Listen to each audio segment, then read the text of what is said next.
Voici le secret du succès. Et pour le comprendre, laisse-moi te raconter une histoire. Une histoire simple en apparence, presque ordinaire, mais profonde dans ce qu'elle révèle. Une histoire dure, façonnée par l'effort, la répétition et la fatigue qui s'accumulent jour après jour.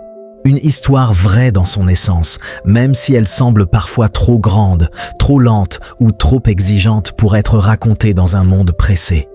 C'est une histoire qui pourrait être celle de n'importe qui, à n'importe quelle époque, car elle parle d'un combat universel, celui de ne pas renoncer quand tout pousse à abandonner. Nous sommes au milieu du XXe siècle, dans les vastes paysages de la vallée de la Loire, là où le soleil se lève lentement, presque timidement, sur des rangées infinies de vignes alignées, comme des soldats silencieux. Le matin, la brume flotte encore au ras du sol, s'accroche aux ceps noueux, glisse entre les rangs et mouille les chaussures. L'air est frais, chargé d'odeurs mêlées, la terre humide, le raisin mûr, le bois ancien des piquets et la sueur déjà présente des hommes qui s'apprêtent à travailler. Le silence est seulement brisé par le froissement des feuilles, le cliquetis des outils et le pas lourd de ceux qui partent au champ avant même que le jour ne soit complètement levé. C'est ici que travaillait un jeune homme que tout le monde appelait simplement le journalier Pierre. Pierre n'était pas différent des autres, du moins en apparence. Il avait le visage tanné par le soleil et le vent, marqué par les saisons passées dehors sans protection. Ses traits semblaient sculptés par le temps. Ses yeux étaient souvent fatigués, mais encore traversés par une flamme discrète, presque invisible pour qui ne prenait pas le temps de la chercher.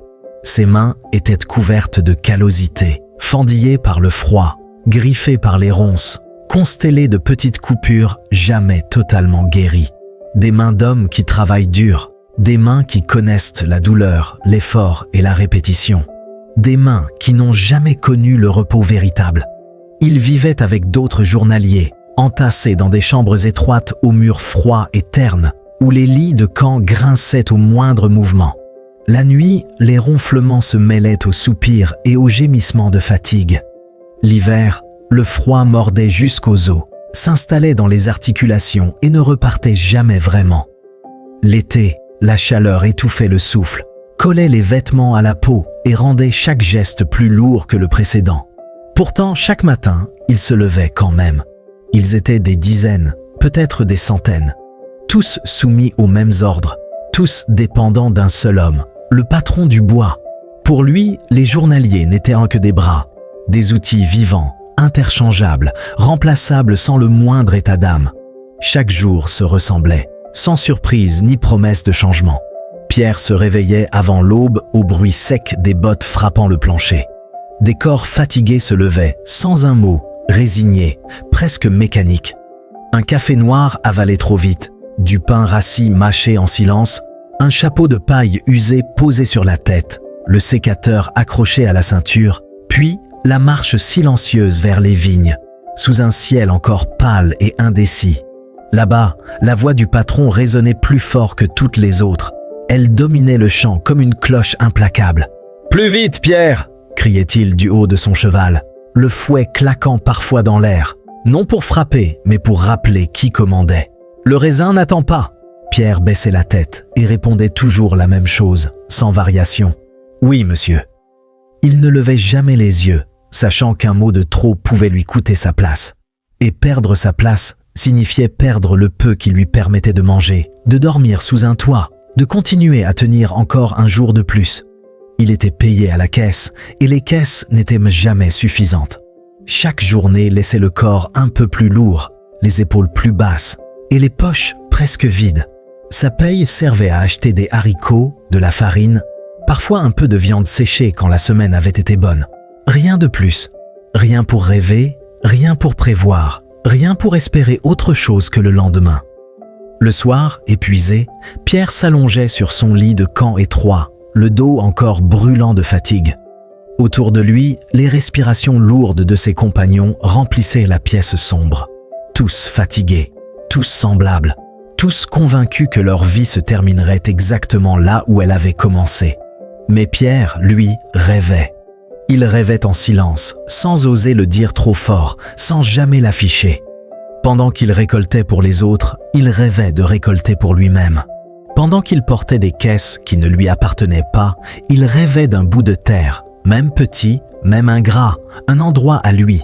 Un endroit où il pourrait planter des vignes de ses propres mains, suivre leur croissance jour après jour et dire un jour, avec une fierté calme et profonde, « Ceci est mon vignoble ».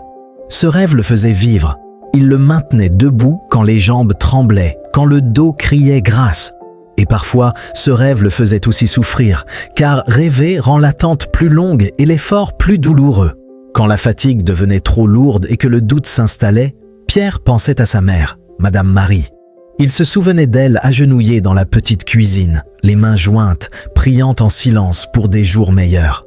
Il se souvenait surtout de sa voix douce mais ferme, de ses paroles simples qu'elle répétait souvent et qui résonnaient encore en lui. « Mon fils, la vie est dure, mais ne la laisse pas te briser. Si tu insistes, une porte finira par s'ouvrir. » Chaque nuit, avant de fermer les yeux, Pierre répétait ces mots comme une promesse qu'il se faisait à lui-même, comme un engagement silencieux à ne pas abandonner. Le patron du bois avait remarqué cette lueur différente dans les yeux du jeune homme, cette obstination silencieuse qui refusait de s'éteindre. Et pour cette raison, il s'acharnait davantage. « Un vignoble ?» lançait-il à haute voix pour que tous entendent. « C'est pour les propriétaires, pas pour les journaliers. » Les rires fusaient, certains par peur, d'autres par mépris, d'autres encore par résignation. Un compagnon murmura un jour « Ne rêve pas trop, Pierre. Celui qui rêve au champ trébuche sur les pierres. » Pierre répondit à peine audible, sans lever la tête. « Un jour. » Le patron éclata d'un rire sec et conclut « Tu te fatigueras avant, garçon. » Chaque mot était un coup porté à l'orgueil, mais chaque coup nourrissait aussi un feu intérieur. Pierre comprit peu à peu une chose essentielle. S'il écoutait ses voix, il se rendait. S'il insistait malgré tout, il avançait. Alors, il choisit d'avancer. Il commença par économiser, lentement, patiemment, sans jamais se plaindre. Chaque pièce devenait une graine plantée pour l'avenir. Pas de bottes neuves, pas de chapeau neuf, pas de bistrot. Même quand les compagnons l'invitaient à boire pour oublier la misère. Si je dépense aujourd'hui, je perds demain. Si j'économise aujourd'hui, demain j'achète de la terre, se répétait-il comme un mantra. Les mois passèrent, puis les années commencèrent à s'étirer, longues et exigeantes.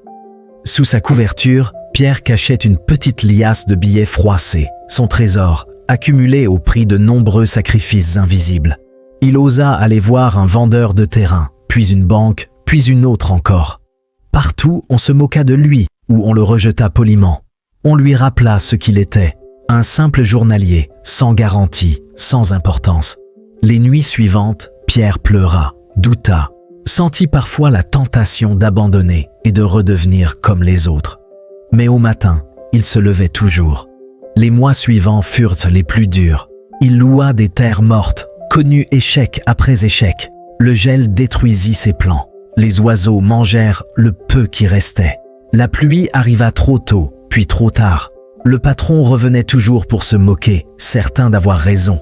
Mais Pierre continuait, obstinément, car il avait compris que chaque échec lui apprenait quelque chose que personne ne pourrait jamais lui enlever. Un jour, une rumeur circula parmi les journaliers. Une terre oubliée près d'un vieux canal, pierreuse, sale, abandonnée depuis longtemps. Personne n'en voulait, car personne n'y voyait un avenir. Pierre alla voir de ses propres yeux. Le sol craquait sous ses bottes, couvert de pierres et de sel. Pourtant, en s'agenouillant, il sentit encore un souffle de vie. Il acheta le terrain avec ce qu'il lui restait et commença la vraie bataille. Il retira les pierres une par une, parfois jusqu'à l'épuisement total. Il creusa des sillons pour guider l'eau, redressa des poteaux tordus, parla à la terre comme à une amie fidèle. Les saisons passèrent, lentes et exigeantes. Les vignes poussèrent, fragiles d'abord, puis plus solides. Et un jour, enfin, les grappes apparurent. Le jour de la récolte, Pierre se leva avant l'aube, le cœur battant comme au premier jour. Il coupa sa première grappe et la tint dans ses mains comme un trésor fragile. Au marché, l'acheteur goûta le raisin, observa sa couleur, sa fermeté, puis demanda « À qui est ce vignoble ?» Pierre répondit simplement, sans fierté excessive, mais avec une certitude profonde, « À moi ». Ce jour-là, le journalier n'était plus journalier. Il était devenu propriétaire de son rêve, fruit de toutes ces années d'efforts silencieux. Voilà le secret du succès. Ce n'est ni le talent, ni la chance, ni le point de départ. Ce n'est pas ce que l'on reçoit au début, mais ce que l'on refuse d'abandonner en chemin. Le succès, c'est la persévérance. Continuer quand tout pousse à abandonner. Insister quand personne n'y croit. Avancer encore, même fatigué, même seul. Car celui qui frappe encore et encore, finit toujours par voir une porte s'ouvrir.